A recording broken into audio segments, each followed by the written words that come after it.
Can we please stop saying that the Wizard Liz got cheated on? Actually, the correct way to say it is deadbeat male cheated on the Wizard Liz. And normally you should say the perpetrator's name, but I'm not going to because this male clearly feeds off of clout and attention, even bad attention. Welcome back to Becoming DISScomfortable, a Gen Z podcast dedicated to preparing you to step into your light and become the best version of yourself. I'm your host Lila, and let's get into it. Look, I don't want to focus on the drama. I want to delve into what we can learn from this, the lessons we can extract from her situation so that we can apply it to our own lives. Also, if you hear any jingling in the background, it's my charm bracelet that I made recently, and I posted this on my Instagram, and I'm sorry if it annoys you, but man, this makes me so happy. I will take it off in a little bit. Lesson number 1.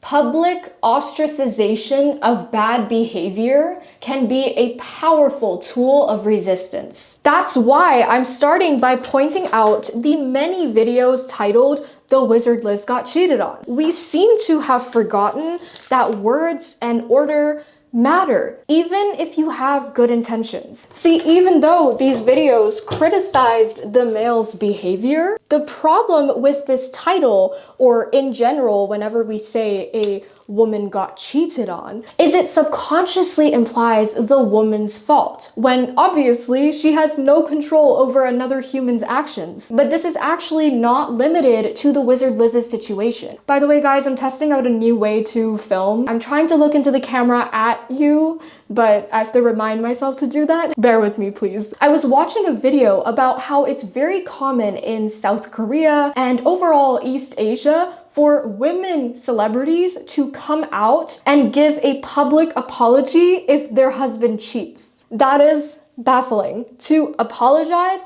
on behalf of someone else for their crimes?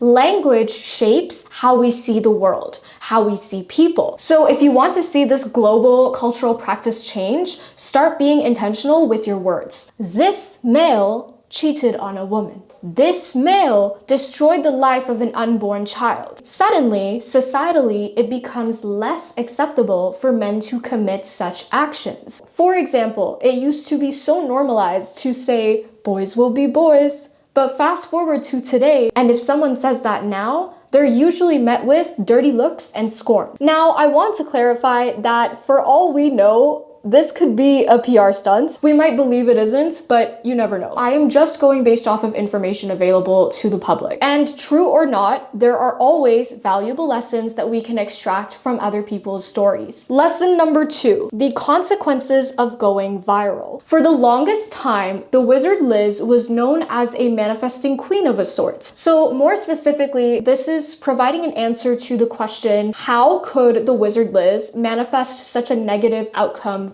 for her relationship? Now, I have actually had my own videos go viral on other platforms, so I can offer you a unique experience in this situation because I've had the privilege of learning so much from it. The truth is, virality is as much of a curse as it is a blessing. And this is why I want to gatekeep this channel for as long as possible, keeping the community small and tight, because when you go viral, you lose that quality over quantity. You can think about it this way. The basic premise of virality is reaching the masses, right? In other words, the Wizard Liz's videos that go viral attract not just people interested in self-development, who want to work on themselves, decent people with whom the messages of her content would resonate. Not just those people, but also the trash. People who want to pose as growth-minded when they are anything but. A good example of this is like moving from a small town to a big city. Big cities are known to have higher rates of crime due to many factors, but especially because of a higher population density. So after the Wizard Liz's videos started going viral,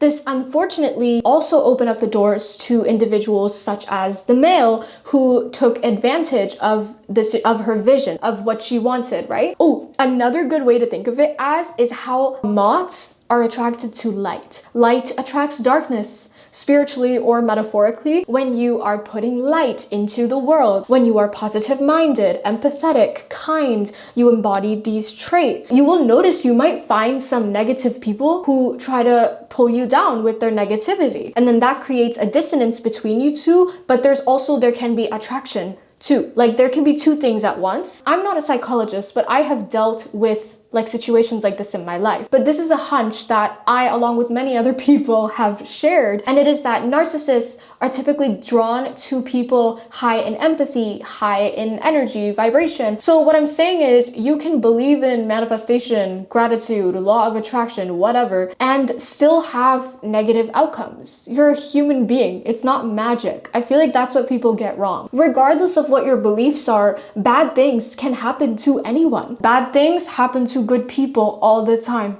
All the time. I don't know why. No one knows why. And I'm not saying she's a good or bad person. We don't know that, and that's none of my business. All I'm saying is that this idea that I've been seeing around of blaming, it's victim blaming by unhealed or emotionally immature people who just cannot grasp the fact that bad things can happen. What I personally liked about her content was that she's human. She didn't have to post her breakup for her relationship. She could have like kept the facade going, but she didn't. And I don't know, again, we don't know what's going on behind the scenes, but I like raw human honesty. And this is a good time to talk scandal, briefly. I have never had such mixed opinions on a public figure before. This is not a gossip channel. We do not condone tearing women down. There is absolutely no place for that on this channel, but at the same time, I think accountability is important. So we're gonna do that constructively, constructive criticism only. There have been a lot of rumors about TheWizardLiz, and I don't care about her past. I don't care if she's had cosmetic surgeries. I don't care what she does with her body, as long as she doesn't lie about it. As a woman, I don't believe she owes anyone an explanation about what she chooses to do with her body. But what I do care about is character and how she treats people, right? Both on and off camera, especially as a public figure. And if you've been a little bit chronically online as I was during that time, you may know the scandal with the ex-girlfriend Abby coming out and giving her testimony. And this is where I personally developed a little bit of a distaste for TheWizardLiz, or at the very least, her image in my eyes changed a little bit because of the way that she reacted to a woman's testimony. Her labeling another woman as a cheater when there isn't any sufficient evidence to indicate that is extremely problematic and needs to be called out. We can call the male a cheater because he literally admitted to cheating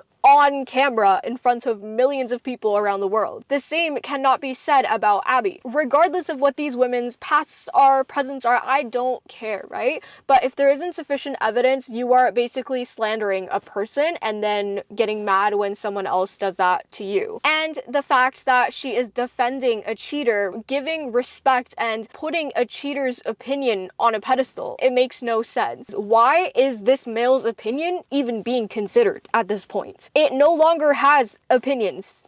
That's it. He has forfeited any right to be taken seriously. Like, he literally doesn't exist anymore. So I'm gonna be honest, I see validity when people call her out for not being a girl's girl, or at least acting like it, right? Don't get me wrong, because I really like her content. Her content has resonated with me and still does. But I think two things can be true at the same time. You can learn from somebody without putting them on a pedestal. As for other rumors, I do not condone this, but if you want to know more, if you're a little bit curious, maybe not coming from a hateful place, but you're just curious about her, there's a subreddit called TheWizardLiz Snark. There are theories about her on this subreddit, a contract with Instagram, and just other details that kind of provide insight into her behavior and analysis of her childhood hardships. But please beware that this is a snark page. So while there are some girlies thinking critically, there are also people hating and spreading lies out of insecurity. Regardless of her actions though, we should not be discrediting her childhood hardships. At the end of the day, just like you and me, she is a human with flaws. I don't believe anyone should be put on a pedestal, right? There's a difference between admiring someone, learning from someone, versus worshiping them or idolizing them. Chapter number number 3, we are not focusing on the right issue here. Yes, this male is a cheater,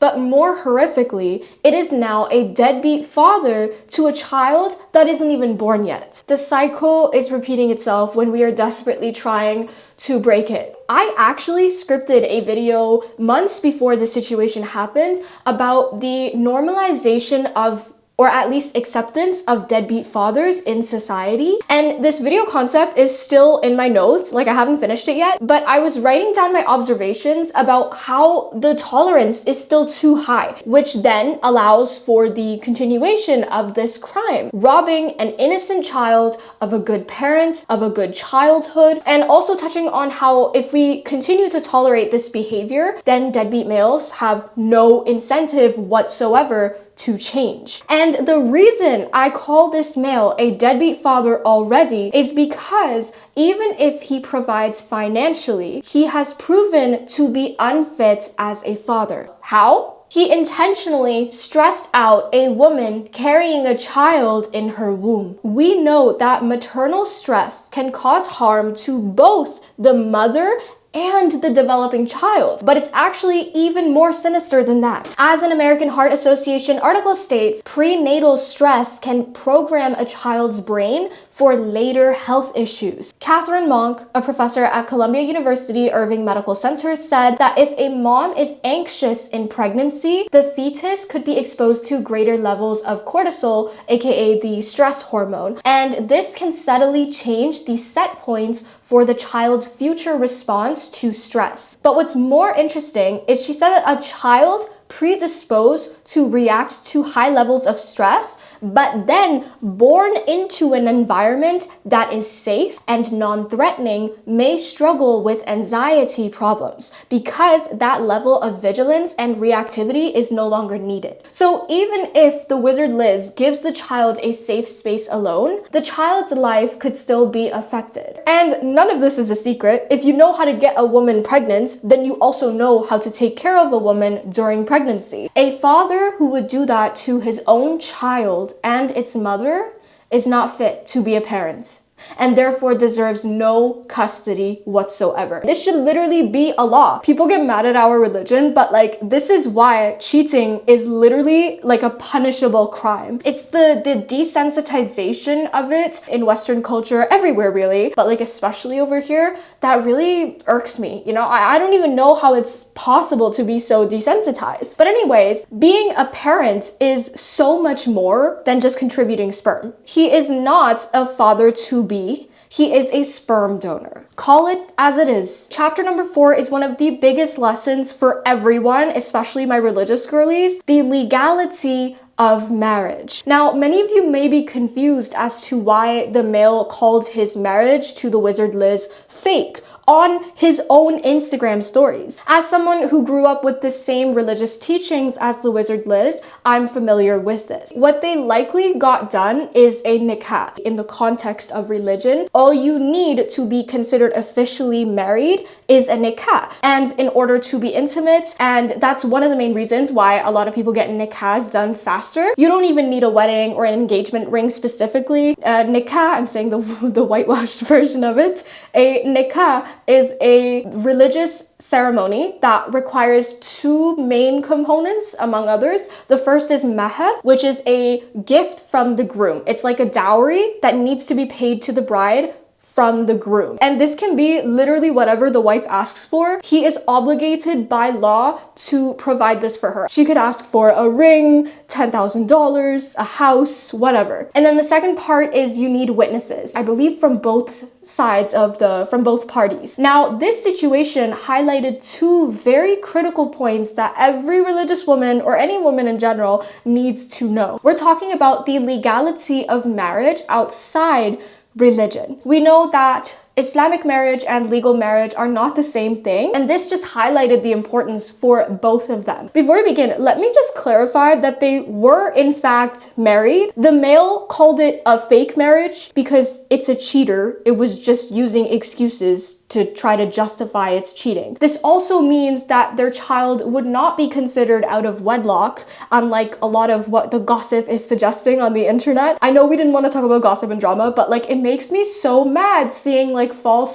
rumors being spread. I'm not defending them. I literally don't know these people in my life, but I think it's very important to tell the truth, to do everything we can to be as conscious and aware of telling the truth. And if we don't know the truth, then we shut up. So it is a valid marriage, not just an engagement. However, even if you are married in religion, the legal component of it cannot be ignored, especially since I believe he's from the USA, right? So if they were to move to the USA, she would not be protected by laws, and nor would her child. I think there are some common law partner laws in the US, but she would definitely lose her religious given rights. It's incredibly dangerous for a woman to jump into a marriage without legalizing it. I genuinely don't understand why she didn't do it. I don't know what it's like to live in Dubai. I know it's like a Muslim country, at least on paper, and they supposedly like follow Sharia law, their own version of it. I think maybe that's why she just didn't take precautions, or I'm not sure, but it really like highlights how this is something you cannot sleep on. A legal marriage contract and also prenups. Postnups. Nobody goes into a marriage thinking that they want to get divorced, but it's so important to lay out these agreements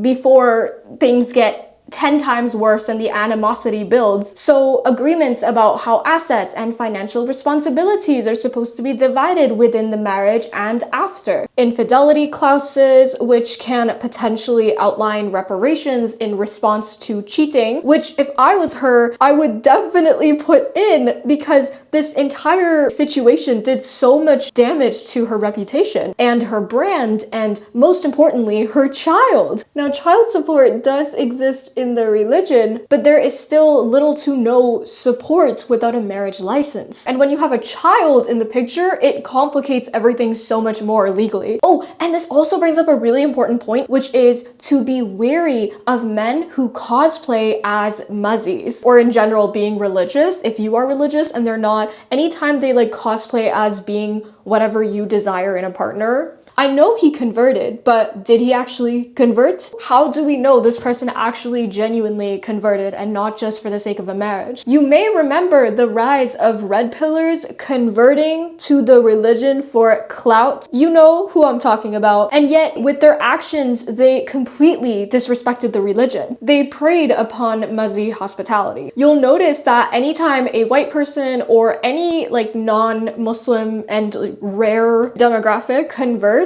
they are often showered with praise. Because in this religion, if you convert, then all your sins from the past are wiped away. You get a clean slate. And so technically, these people, converts, reverts, are considered to be more pure than even born muzzies. Or like so they say. And in general, they love to like give dawah and like have people revert. So when these red pill influencers announced their conversion, they attracted that audience of very susceptible muzzy men who believed them, took them at their word, and then they trashed on the religion. So now I'm not saying this guy did this exactly, but based off of his actions, he clearly does not seem to be embodying the spirit of the religion. Now, I believe that Muslim women can marry anyone of the book. So Christians, Jews, Muslims, anyone. But like, if you think about it from like your rights standpoint, your best bet is marrying a muzzy, somebody who's actually like genuinely devoted to the religion, because that guarantees you your rights. These rights are enforceable by law in the religion. And the last part I want you to take away from this entire ordeal is to never tether your value to another human being. I also talked about this months ago in the episode Never Throw Your Life Away for a Man, which was like an analysis of toxic Gossip Girl characters. Your value does not come from your partner,